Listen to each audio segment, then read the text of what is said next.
Hello, everybody. This is Angel Arts, and welcome to a very special episode of Pokemon, or not Pokemon. I did this yesterday too. Welcome to a Pokemon Revolution, or Mass Effect Spectrum. Welcome to another episode of Mass Effect Revolution.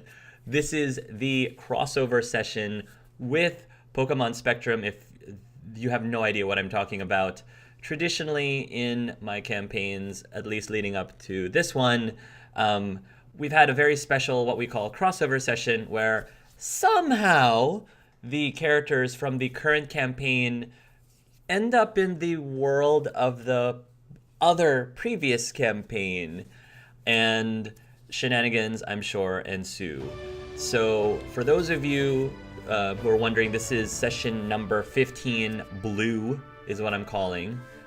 We have split the group in half just to make it more manageable, since 9 or 10 people in a chat all at once is a little ridiculous. So you will see that we have 2 new visitors with us, new faces, along with Astra and Mikey, will be joining us from the cast of the previous campaign.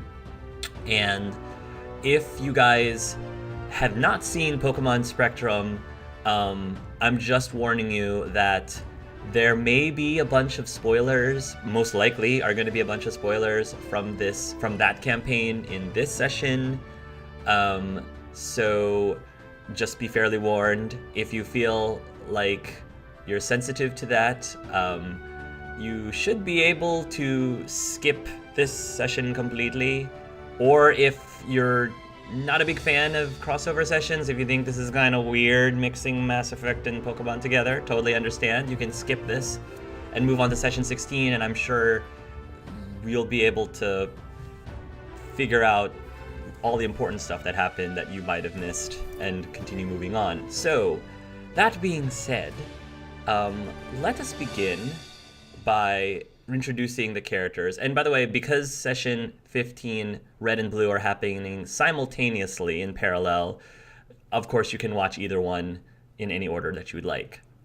So let's start with introducing our guest players. So if either of you could introduce who you are and where you're from, and then which characters, plural, that you played in Pokemon Spectrum, and lastly, a brief explanation of your character to the viewers who are watching that did not see Pokemon Spectrum, that would be wonderful. Nuno or Shay here. I'm from Canada, and I played Chase, or Chase/Imp, and I played a Remy, Fennekin. So it's very difficult for me to say who I will be playing this session, but I'm sure it'll get figured out as soon as we start.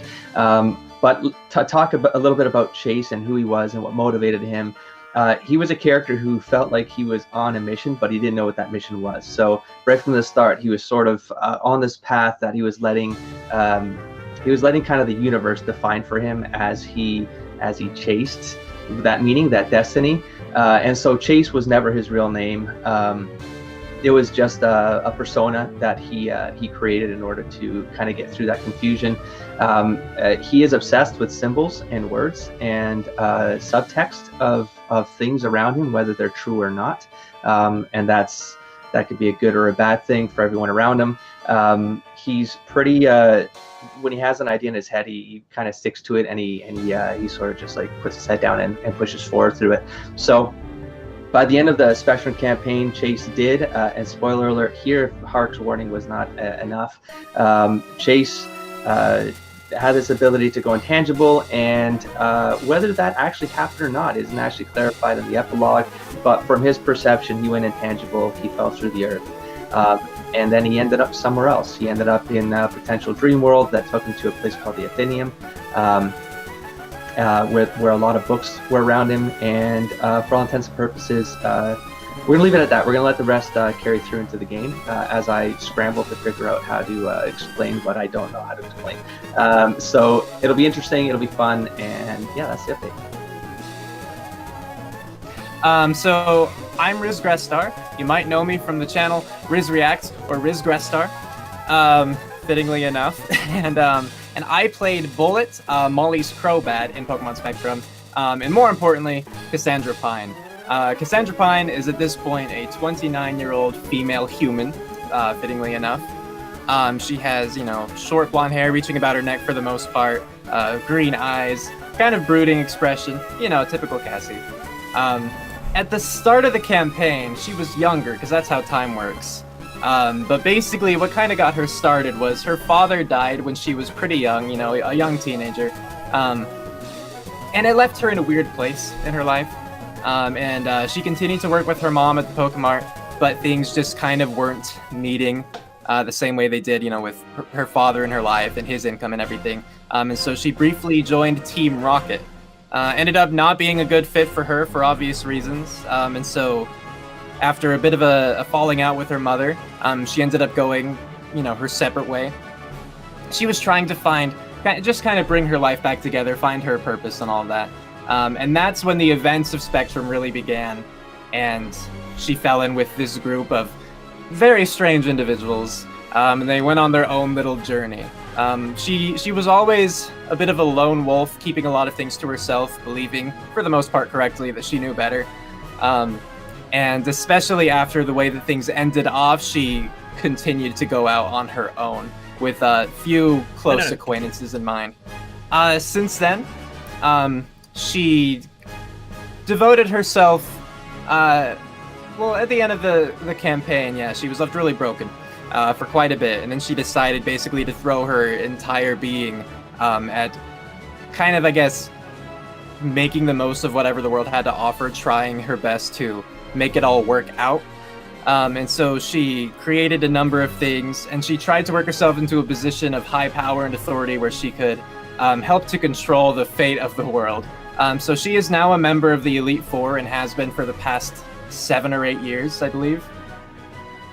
In that time, she's also created a number of inventions with Hark's approval. One of them already has, been approved, and that would be the psychophonic devices, the translator devices, essentially, that would convert the mental energy into vocalizations. Since then, she's also provided a number of her Pokemimicry devices to Pokecenters and hospitals, so that nurses wouldn't have to expend, the resources of, potions and such, and they could instead use items, and through those moves like Heal Bell and, Heal Pulse and stuff like that. Just to save in that front. She has developed new models of Pokeballs to an extent, because one of the big values of Pokeballs is their balls, and you can throw them. But in this new world, you don't really need to capture Pokemon. That's really only reserved for, special cases of authority figures to handle, like the police and such. And so instead, a lot of these would be designated for accessories, not only to make it a more casual experience, but also just to allow Pokemon, since they can now be trainers as well, more versatility given different body types and stuff like that. On top of that, she has finished up the research, worked out some quirks, and has marketed the Devolution Spray that her father was originally working on. She realized that would be a really important thing in the world as it was today, especially for those Pokemon with branching evolutions or who had evolved under their trainer's guidance when they themselves were opposed. Helps to give more control to the Pokemon themselves. She has also, funded or helped to fund, not necessarily solely, a number of health outreach and support like clinics and programs and stuff like that. She's tried to help expand the educational and vocational facilities to allow better integration of Pokemon into the world.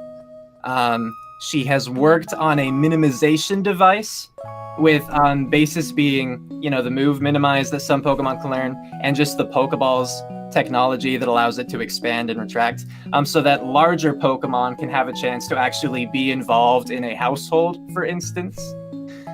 And then what she's currently working on is trying to find a way where she can change the sexual or the biological sex of a Pokemon. Because a lot of that kind of, a lot of evolutions, hinge on gender and stuff like that. And so in a lot of cases, the identity doesn't matter terribly just because there isn't a ton of sexual dimorphism within Pokemon. But in some cases in particular, especially when you have like a Gardevoir versus a Gallade, Identity can be really important there. If you're a male and you don't feel totally comfortable being Gardevoir, that would kind of suck.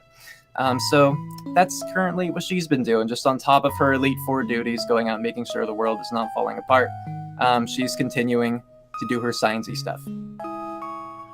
So, Mikey and Astra, you guys now have a chance to ask Riz and Shay any questions that you might have about their characters that they didn't answer already that you feel might help with role-playing.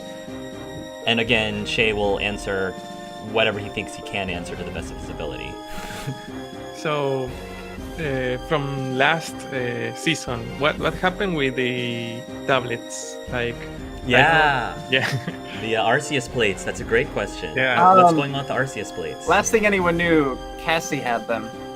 Okay. But you're not going to tell us what has happened to them since. I mean, do you want me to? If you want to share or keep it a secret, that's fine.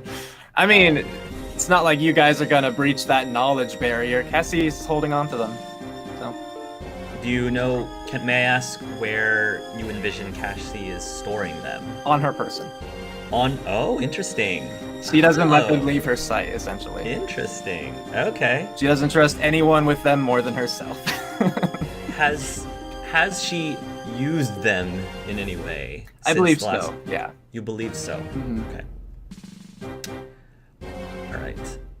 from last season, there was like any other occasion where you all meet together in one place, like all the characters and Pokemon too? As in, like, since the end of the campaign, have we all met together? Yeah. I would say for both our characters, probably not in both cases. We haven't really interacted with the rest.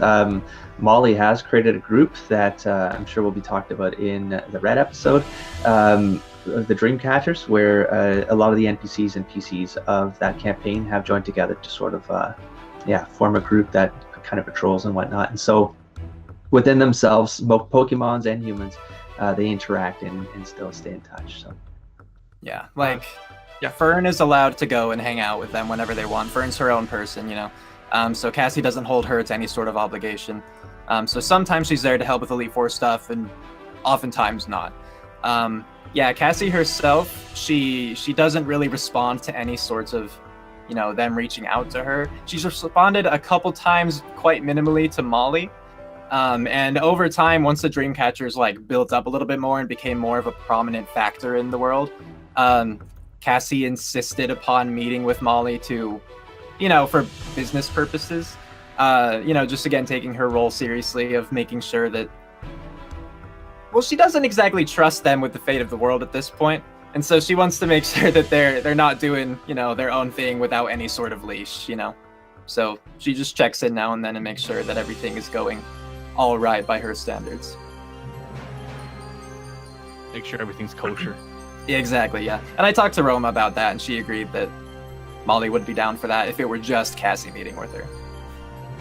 I'm assuming that, yes, even if you don't respond, that between whatever messages they send you versus Fern mentioning things, you've been in the loop of major life stuff that's been happening. For example, Kyle and Tiffany getting married. Yeah. Well, and she received invites to those too. Right, and she would have gotten invites to those as well. So things like that, if somebody ended up having a child, you probably would have been told about that. Mm-hmm.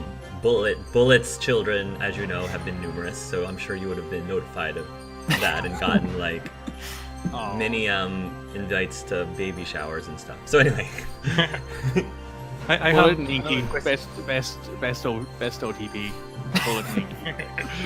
Oh yeah, Blinky was great. Yeah. The other question is, I don't remember very well, but there is still a border between the regions because of the Pokemon Zombie and such, or that was addressed in last season. I don't remember. The wall was it actually torn down, or is it just not regulated, like patrolled anymore? I don't think the wall was completely taken down. I think that it's still there just as a natural borderline, but as you said, it's not regulated. Like people pretty much can come the board. It's pretty much there for historical purposes more than anything else. Yeah, like Charlie's sister, she's working elsewhere entirely now, right? Right.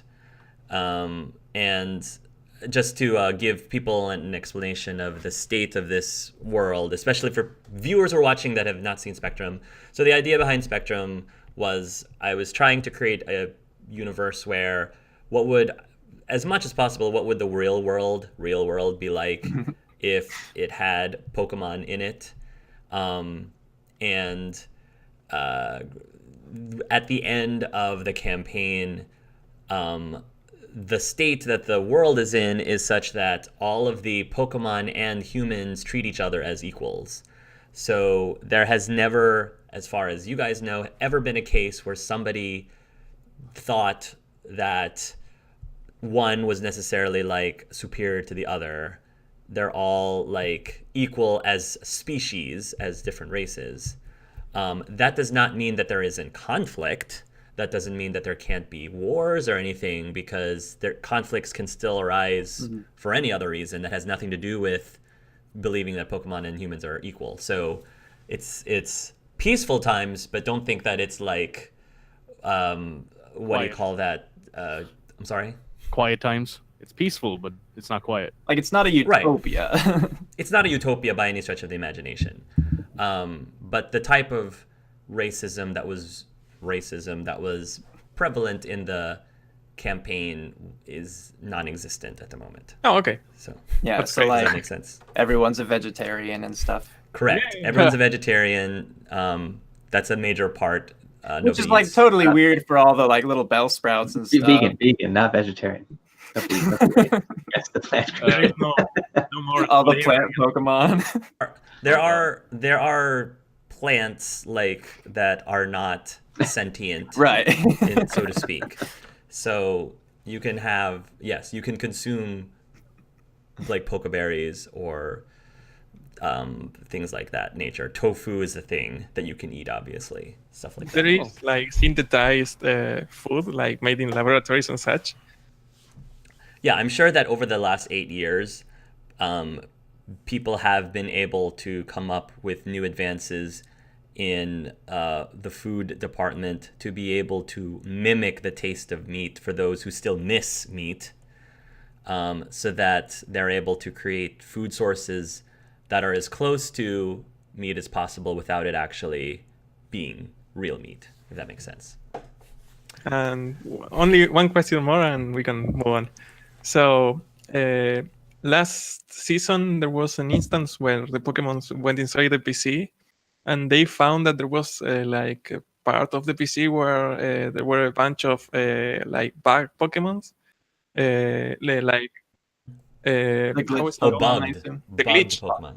The glitches, yes. Yeah, like with that knowledge of the system being capable of glitching Pokemons, did any of you like try to address that and try to fix the Pokemons, or like do something about I it? believe Madison and Tim did, didn't they? Yes. Oh, okay. Yes. So they looked into that and tried to fix them and like rehabilitate them and stuff. And I assume try to prevent that from happening again. Yes. Okay. I read the epilogue just before we did this. So Oh, okay. I remember some things. You know, the funny thing is that if I had applied to Pokemon Spectrum, I would have made a soldier character. He would have been a veteran of one of the Pokemon Wars, Oh. and his Pokemon would have also been a veteran of those Pokemon Wars. So there's something that would have been interesting, but Yeah, it would have Eh. been interesting to see him with that final decision then. Maybe Yeah. there is like another you in this universe that was Yeah. from that world. Yeah. Nathan exists in the universe, and he's there. I don't know where though, but So you would have been a friend of Lieutenant Surge, is what you're saying. yeah, Lieutenant Surge and Nathan would have been bros. There you go. Yeah. Okay. So the last question I will ask all four of you is, now that you know about each other, who from the opposite campaign are you most interested in role-playing with and or interacting with, and why? I mean, is it sort of fair to say that I'm really curious about how the hell you're going to do this stuff with Chase? Like, that just seems like the focal point of this whole thing in my brain, like Yeah. Chase and how we're gonna, what is going on with him essentially is what I'm think like. That's going to be like, not to downplay Cassie, but that's just what's in my brain. Because No, I think Shay's wondering the same thing. yeah, I think Shay is just as confused about all this as I am. So like that's what I'm looking most forward to, discovering what is Chase now, essentially, or what isn't Chase, or whom is Chase, I guess. Yep. Okay. Go ahead. So, well, it's kind of hard for me to pick because I think that it was last session or the previous one that we were saying like Gimmick has a thing for ghosts. And yeah, there are ghosts here, like the actual Pokemon, and well, you are actually an actual ghost Pokemon, so meeting, yeah, it's and also like Gimmick, it's likes to get knowledge and all that. Gimmicks like to ask questions and get knowledge, and yeah, like actual scientist from this world would be super interesting to meet too. So, so yeah, it's hard to pick. But your answer right now is Chase / Imp. Yeah. Is that your answer? Okay. Why don't you answer that question then, Shay? Yeah, I would say it would be Gimmick because of the there's an identity issue happening with Gimmick, which is something that's a key aspect of the Chase persona and Imp, and so not even the fact. I'm not gonna say so. I'm struggling here, but it's the idea of like the fact that I watched all of the season 2 this week, just a marathon through it, just so I could be aware of a lot of the ideas going on with the characters, what Hark might be putting out there. I was talking about this a little bit for the episode where for Chase to work, I sort of have to have some meta knowledge. Otherwise, I can't really make the symbolism aspect of Chase's character work. And having started to play Pokemon, I played Leaf Green. I'm almost through Heart Gold at this point. Actually, having the knowledge now of the games has made me realize that meta is a very deep aspect of the Pokemon franchise. So I wasn't too far-fetched with my insanity, which I declare was not insanity. But that's subjective, I suppose. And having that kind of interaction with Gimmick, because Gimmick is trying to figure things out, I don't think an Imp character can actually help a person like Gimmick, but he's certainly going to feel like he is, right? So how Gimmick interprets whatever Imp says is going to be kind of a curious dynamic to play through. So, yeah. And Riz. Shay, was that far-fetched pun intended? I don't know. All right. I just thought I'd ask. God damn it. Thought you were leaking something there. Anyway, so I'll play Thanos real quick and say Nathan. I had, obvious reasons for both, with the whole like science aspect and obviously being curious in an AI like Gimmick. But also, she definitely feels more of a connection to humans for whatever reason. And so, yeah, I think interacting with, just a human from, again, another dimension or existence or whatever, and, all the experiences that he must have had and the technology that, like, to him is so commonplace and things like that, I think that would be interesting to explore too. Also, I'm glad you, Esther, mentioned the whole ghost thing, because that should work pretty well with where we're going. Oh, Okay. is that ominous or? It is ominous. You should be scared. Okay. Yeah. Oh, Very okay. scared. All the time. So, to begin, let us start with Cassie, Cassandra Pine. So, Cassie, I informed Riz that at the beginning of this session, she is going to have some sort of task, mission, what have you, that requires her to go into the Bill's PC network city system. Those of you who remember, if you watched Pokemon Spectrum, there's a session where the Pokemon traveled into Bill's PC and found an entire new world, a digital world, inside of the computer system. And there they had different cities that were, each city catered to specific Pokemons of specific type. So there was a city that was very, very designed specifically for bug Pokemon. There was one that was designed specifically for ice types and lightning or electric types. So can you explain, Riz, why Cassie is in the system now? Because I think after 8 years, Pokemon are now able to come and go through the PC, as well as humans. Now that humans can go into Pokeballs, many humans actually also live in the digital world as well, and they can come and go as they please. What is Cassie up to in this digital world? Well, being a member of the Elite Four, part of their duty when they're not actively like challenging, people or letting people challenge them, is just kind of patrolling the region and making sure that everything is, everyone's up to good and all that. And now that the Pokemon cities in the PC are such a big thing where, humans and Pokemon alike come and go, that's just kind of included in the route. But I guess there was something strange in the neighborhood, so who are they going to call? Cassandra. And so she is currently in, well, the city. I'll let you describe that if you want. Yeah. So you are in the ghost type city. And I think I actually had a name for this city. I have to find out where. Let me see if I can pull up my notes really quickly and see if I can find it. You are going to Spectreville. Okay. It's called Spectreville. And I think the best way I could describe Spectreville is think Halloween Town from The Nightmare Before Christmas. Okay. So, this is Spectreville, this is Spectreville, Spectreville, Spectreville, Spectreville. I like how the syllables happen to match up too. Yes.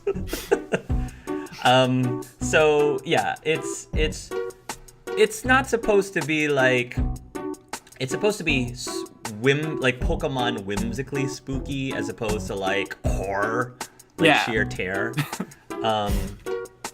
So yeah, there are ghost types all over the place, and this actually is a location. One of the major I guess landmarks of the city is there is an amusement park, a themed amusement park. Obviously, it's most popular in Halloween, but the amusement park has a lot of rides and a lot of games and shows that are ghost themed, and it is delightful for people of all ages. There are sections specifically for the little kids that isn't like super scary, but then there's another section of the park which is like for mature adults who really, really want to get very spooked and frightened. And so like the haunted house there is a bit more gory, so to speak. So for mature audiences. So at any rate, it's become really, really popular. The amusement park is a relatively new addition, so there's a lot of tourists about in the city, and it's a pretty happening place. While you are in the city, Nevi was on vacation from her job, and she thought, you know what?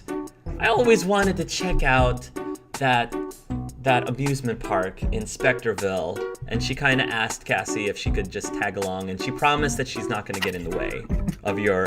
She said, "I promise I'm not getting in the way of your Elite Four duties." I mean, Cassie wouldn't argue. She wanted to come, she'd be allowed. Okay. So you guys are now in Spectreville, and just in general, are you just kind of patrolling around, like not. Do you have any specific thing that you think you'd be doing other than just walking I mean, around? I think one of the first things would just be to go to like the local, town hall or police station if they have anything like that in the area, just to check up with those in authority who actually might know something first. Sure. I'm gonna say that you're gonna go over to the main governmental building, and we'll say that it is in the shape of a pyramid. And when you go into the pyramid, it's again, pyramids are normally used as tombs. Mm-hmm. So Tombs for spirits. Tombs and spirits, yes. And so you know that currently the presiding leader or mayor of Spectreville is a Cofagrigus, I think is what it's called. Oh, I always called it Cofagrigus, but Oh, like Cofagrigus? coffin Okay. and sarcophagus. But Oh, okay. You're probably right then. Cofagrigus. So it looks like a Egyptian coffin with 4 hands coming out of it. And we'll say that his name is the mayor is actually referred to the king. So his name is Nosferatu. what? Nosferatu. Nosferatu. I like that. His name is Nosferatu. And when you enter into Nosferatu's chamber, he will turn around and immediately seem to recognize you, and he'll say, "Cassandra Pine, it is an honor to have a member of the Elite Four here in Spectreville. Please tell me, can I interest you in a t-shirt?" And he will show you an assortment of Spectreville paraphernalia, t-shirts, and little like flaggy things, and the funny thing is like the the sports games where they have the big hands, the big foam hands. It looks exactly like the Cofagrigus' hands, and because it's kind of floppy as opposed to like spongy, and many of the t-shirts are also like advertising the new amusement park. So he was saying, "We would love to have more publicity by having a member of an Elite Four have an official t-shirt of Spectreville." And just for clarification purposes, is Nevi still with her, or did she branch off to see the amusement park? I think Nevi will still hang out. Okay. She'll probably want to see the amusement park eventually, but she's just gonna hang out and let you do what you're gonna do until she gets bored. That's fair. So, after the greeting, she'll dip her head a little bit and say, "It's a pleasure as always, Your Highness. And while I appreciate the offer, I think I'll pass." But she'll look to Nevi, just expectantly. She's like, "I kind of want a hand," she says. Those look good. And the Nosferatu will snap his fingers, and we'll say that I'm using my Pokemon random generator for ghost Pokemon. A Phantump. That's cool, actually. A Phantump will appear and pick out one of the floppy hands and hand it over to Nevi. And she says, "One of the perks of being with an Elite Four member, I should take advantage of it while I can. Don't judge me." Nosferatu, this is my partner, Nevi, if you weren't aware. She will give a curtsy, or she doesn't curtsy. She gives a bow. And Nosferatu will nod. "What brings you here to Spectreville? Have you come to check out our amusement park? If so, I can give you free tickets to any of the events that happen at the park." Unfortunately, I myself am here strictly on business, as usual. But if the offer is still open, I heard that Nevi would be interested. She said, "I really wanted to check out some of the shows. I heard that they are particularly good here. Yes, we have quite a number of frightening performances that I know you would love. Please, tell your friends, he says, as the Phantom presents Nevi with tickets. Well, that was easy, she says. I should hang out with you during your patrols more often. And Cassie will just cast her a bit of a playful glare. She would turn back then to Nosferatu and just ask how things were going in the town. Things are growing. Things are bustling. We've had more and more people coming into Spectreville. So much so that hopefully the funds will allow us to expand the city even further.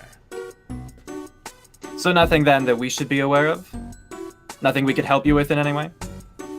With the large influx of people, there's been a lot more litter than normal. I don't know if I necessarily wanted to come here to pick up trash. Yeah, Cassie will chuckle a little and say, unfortunately, we'll leave that to you guys for the meantime. You can donate the trash to Toxicity. I'm sure they would love it.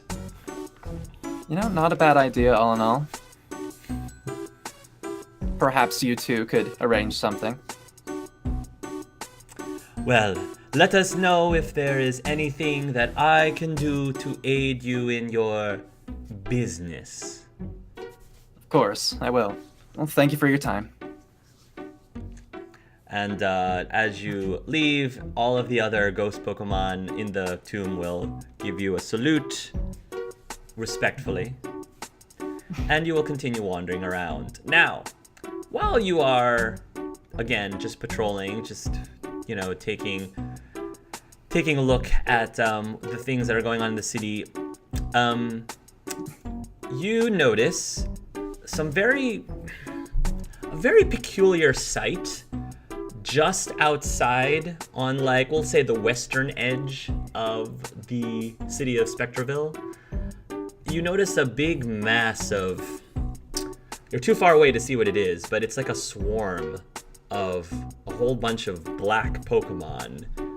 They don't look ghost-like to you, though. Alright, well, Cassie would know Pokemon, and so seeing that, a little confusing, so she'll furrow her brow and squint to get a bit of a better look, then glance at Nevi and say, I'm gonna go check that out real quick. Do you want me to go with? You're your own woman. I don't know. Well, tell you what, she says. I'm gonna go get an ice cream bar. An ice cream bar. Because it actually is called the ice cream bar over there. Is that her emphasis then? Yes.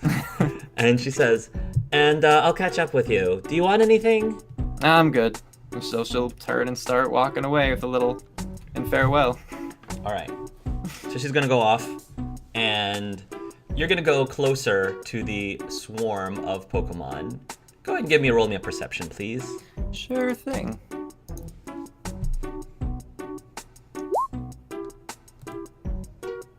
$23. Okay. Now you have to remember what rolls are good in this system. Yeah.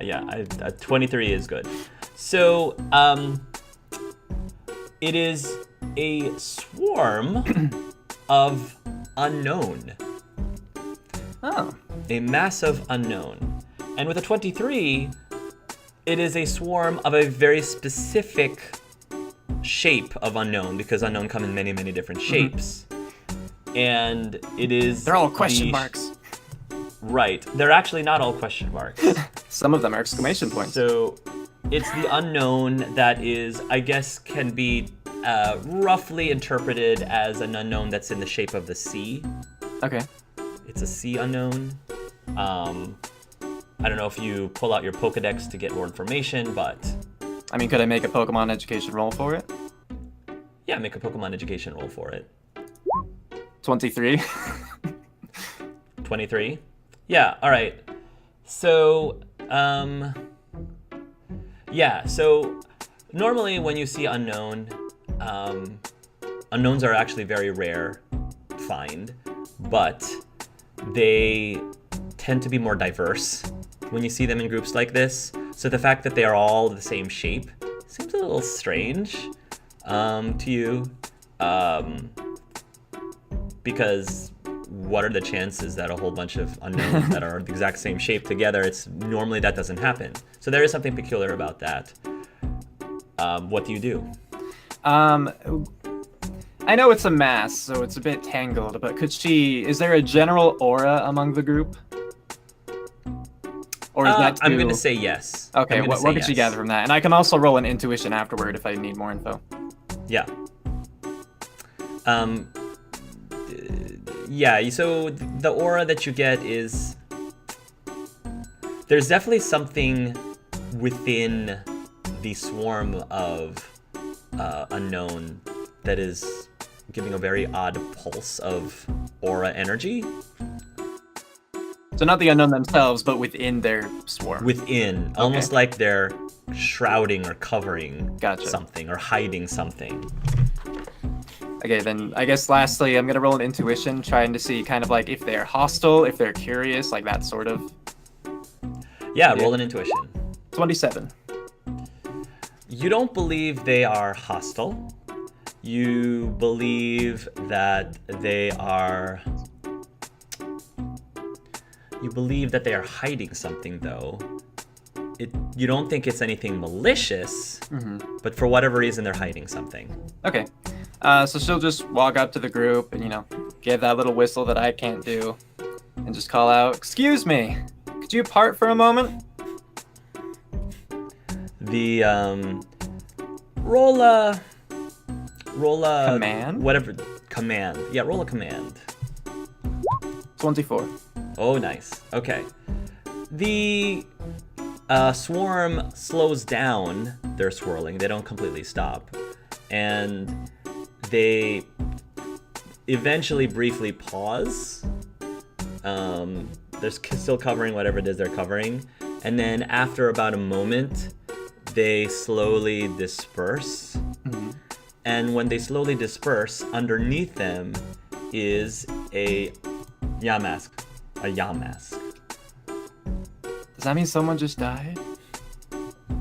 Alright, but they stepped out of the way then, so could she move forward to So inspect it? you could move forward and approach the Yamask if you'd like. Is it just motionless on the ground? No, it's floating. Oh, okay. Yeah, she'll go and inspect it first. And Sure. she'll make a mental connection with it, which of course she can't hear anything unless they approve, basically, So she'll ask if everything's all right. Cassie? Is it safe to say she recognizes the voice? I will say yes. Okay, well then she'll definitely perk up, a chill run down her spine and just pause for a moment, thought, and Chase? The Is that mask you? looks around and just, Cassie, are you seeing all this? I'm drowning in a sea of these things. Can you get all these chases out of here? These chases. She'll look around at the unknown again and gesture briefly to them. Is that what you're seeing? Yeah, they've been following me everywhere since I've gotten back. How long have you been back? Where did you even go? I don't know. There are a lot of books. A lot of words. A lot of letters. Do you know How how long long has it been? You don't look the same. Good couple handful of years. Years? Does that make sense to you? I didn't think it'd be years. No, I mean, Chase, we thought you were dead. He turns the mask around. The mask actually looks like a dust skull mask that Lux was wearing. And it's got a chain connected to the mask, actually. And on the chain is a circle depicting a sun made out of gold. And you'd remember this, Cassie, as a symbol that was given to him by a certain character from a different dimension.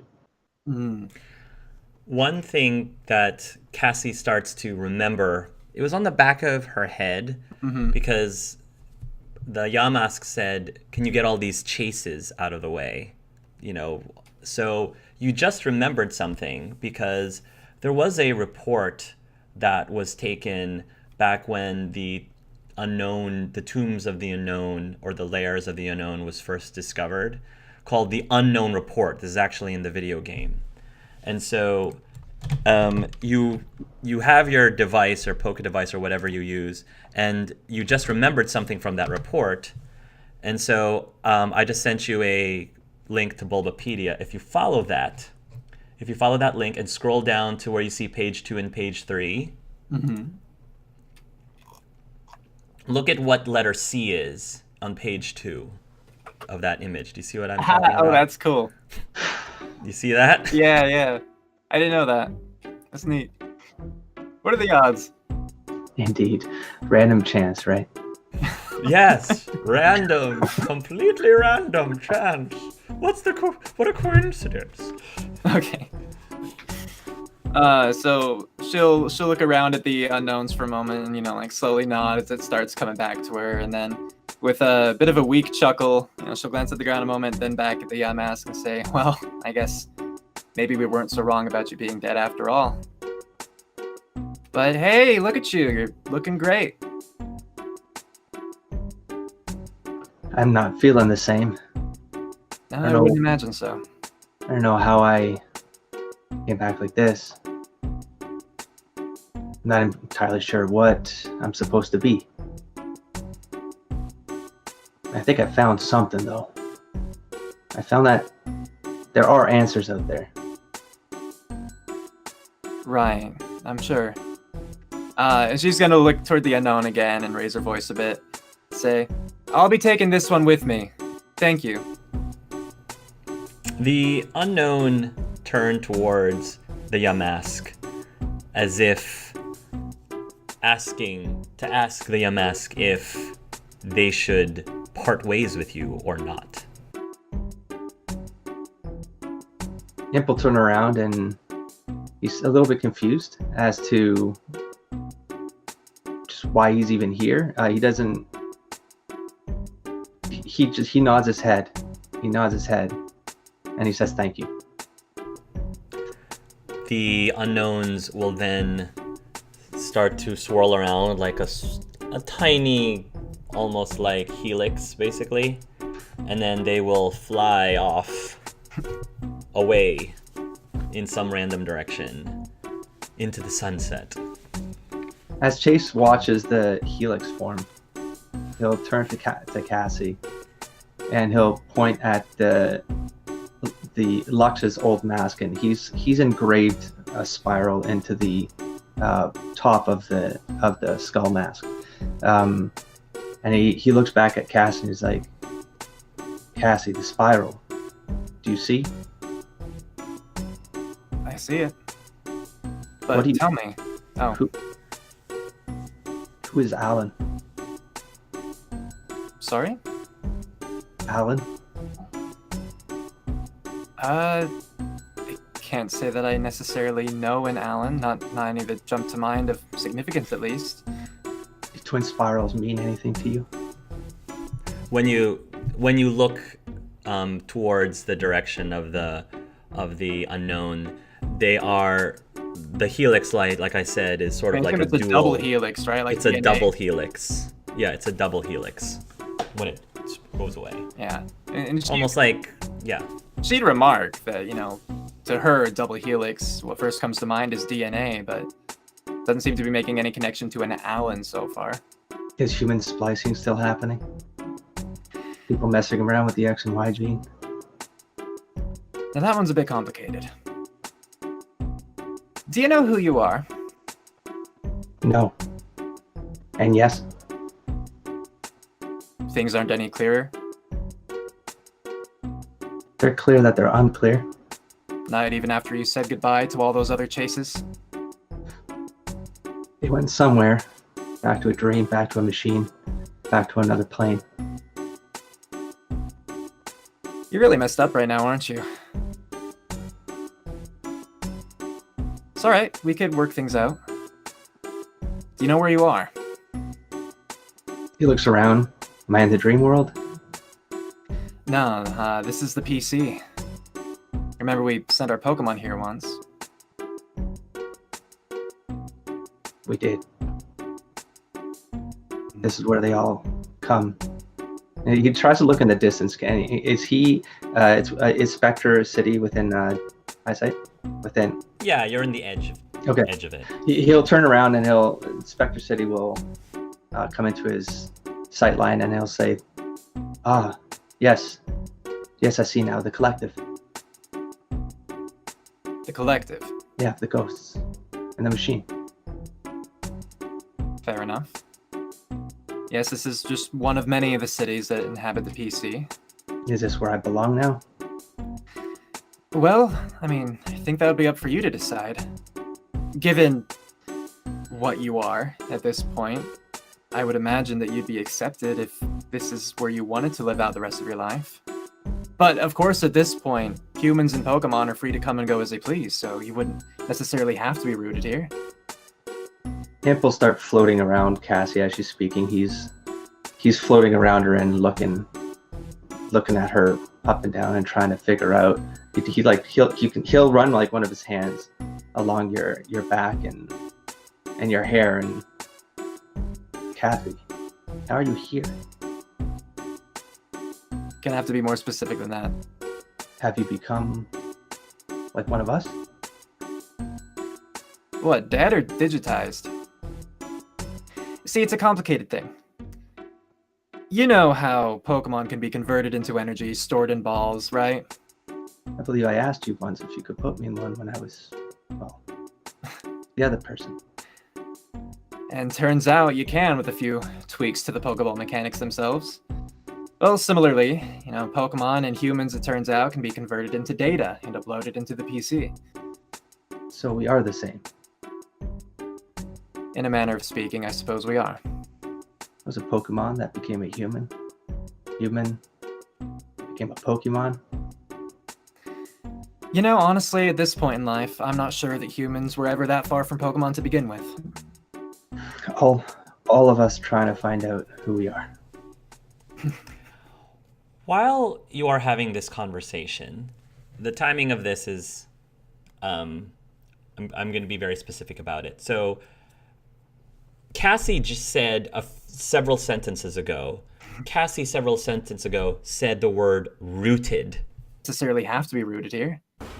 And when she said the word rooted, unbeknownst to them, several now yards away, the unknowns are still flying away, and there is a big flash of light in the distance, which you guys didn't notice, and these two beings start to fall from the sky. Gimmick and Nathan. The next thing that you remember from you guys going into that portal is now you find yourself free falling from the sky. For whatever reason, Gimmick is disoriented, so Gimmick's not able to fly automatically yet.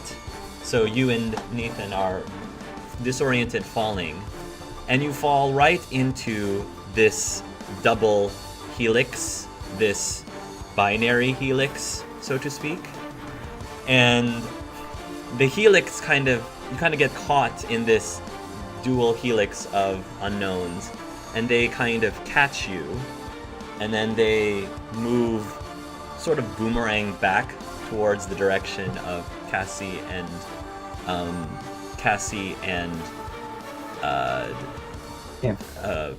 Imp again.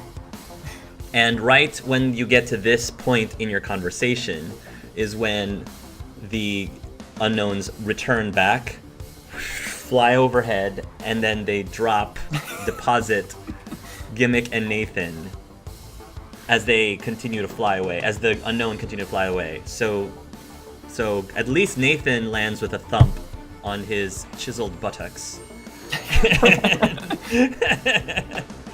And Very Gimmick, confused. if Gimmick wants to land on the ground, he may, if he wants to be able to float himself before impacting the ground, it doesn't matter. Yeah. The important thing is they're deposited almost right in front of both Cassie and Imp. Okay. So Nathan is just shock, horror. You don't know what's going on. Imp will float to them.